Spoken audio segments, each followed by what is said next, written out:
पूरे देश में एक तरफ चीन की कायराना हरकत से पूरे देश में काफी गुस्सा है, तो वहीं दूसरी तरफ चीन के खिलाफ विरोध प्रदर्शन लगातार जारी है।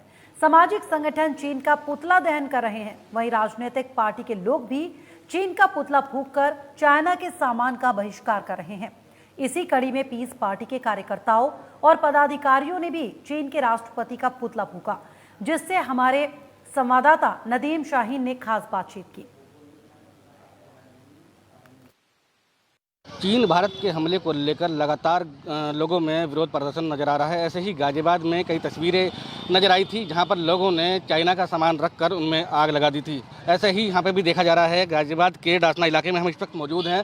तस्वीरें सबसे पहले आपको दिखाएं डासना इलाके की, जहाँ पर एक पुतले को फूंका गया है और उसके साथ यहाँ पर जो तमाम लोग हैं वो विरोध कर रहे हैं। विरोध इसलिए किया जा रहा है कि जो हमारे जवान शहीद हुए हैं उन जवानों के लिए कहीं ना कहीं यहाँ से उनके साथ देने के लिए बात कह रहे हैं। और लगातार ये लोग हमारे साथ यहाँ मौजूद हैं, इनसे हम बात करने की कोशिश करेंगे कि कुछ लोग हमारे साथ यहाँ मौजूद हैं, किस तरीके का ये पुतला फूंका गया है। पीस पार्टी की तरफ से ये कार्यक्रम यहाँ पे किया गया है। तमाम लोग यहाँ पर मौजूद हैं, बातचीत कर लेते हैं। सबसे पहले आपसे नाम जानना चाहेंगे? जी, मेरा नाम हाजी नाजिम खान है। मैं जिलाध्यक्ष पीस पार्टी गाजियाबाद से हूँ। आज हमने चाइना का पुतला फूंका गया है क्योंकि चाइना ने हमारे अपने 20 जवानों को शहीद कर दिया। उसका हमारे दिल के अंदर रोष है। हम ये चाहते हैं कि जिस तरीके से हमारे इन्होंने जवानों को शहीद करा, हम चाइना के अंदर घुस के उनके जवानों को मारेंगे और चाइना को ये दिखा देंगे हम हिंदुस्तानी कम नहीं है। जिस तरीके से उन्होंने हमारे अपने जवानों को शहीद करा है, हमारे दिल पर पूछो किस तरीके से हम देखना चाह रहे। मगर मैं ये चाहता हूँ कि भारत सरकार से आप जल्द से जल्द वहाँ जाके अपना आक्रमण करें, चाइना को ये बता दें कि हिंदुस्तान कमजोर नहीं है किसी भी चीज़ के अंदर।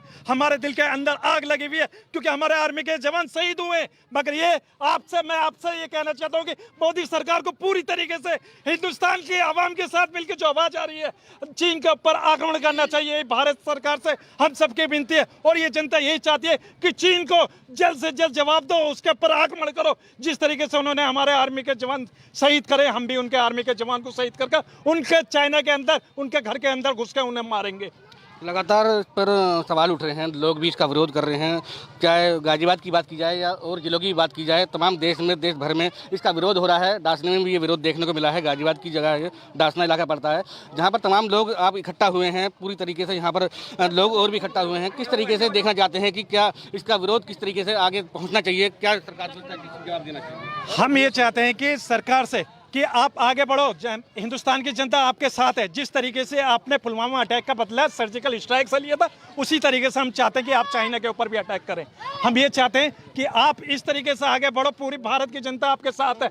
मगर हमें सिर्फ और सिर्फ इंसाफ चाहिए। जो हमारे वीर जवान शहीद हुए हैं हमें उनका बदला चाहिए, हम यही चाहते हैं। कुछ और लोग भी हमारे साथ मौजूद हैं, उनसे भी बात कर लेते हैं किस तरीके का विरोध यहाँ पर किया जा रहा है और क्या मांग है। मांग यही है कि जैसे पुलवामा का हमने बदला लिया है, पुलवामा के लिए इन्होंने कहा कि अगर एक सर काटेंगे तो हम 10 सर काटेंगे। ऐसे ही अब चाइना ने हमारे 20 जवान मारे तो हमें 20,000 जवान मारने चाहिए कम से कम। और जैसे ही हमने पाकिस्तान से बदला लिया है, ऐसे ही इन्हें चीन से बदला लेना चाहिए और चाइना में अंदर घुस के मारना चाहिए चाइना वालों को। तो लगातार आप देख सकते हैं लोगों का जो विरोध है वो कड़ा विरोध है कि जिस तरीके से बदला पाकिस्तान से लिया गया था, उस तरीके से चीन से भी बदला लेना चाहिए। और गाजियाबाद की जो तस्वीरें हैं जिसमें गाजियाबाद के कई लाख रुपए के वो सामान जलाए हैं जो कि चाइना के होते थे। लोग LCD LED या कहे जा सकते हैं AC, जो भी चीज़ चाइना में बनती हैं उन चीज़ों का कड़ा विरोध किया जा रहा है। उन पर रख कर उनको आग लगाकर उनके आग के हवाले कर उनका पूरा विरोध जताया जा रहा है कि आज के बाद चाइना का कोई भी सामान इस देश में नहीं बिकेगा और नहीं खरीदा जाएगा। अपने सहयोगी माइक के साथ मैं नदीम शाहीन, नेशनल वॉइस, गाजियाबाद।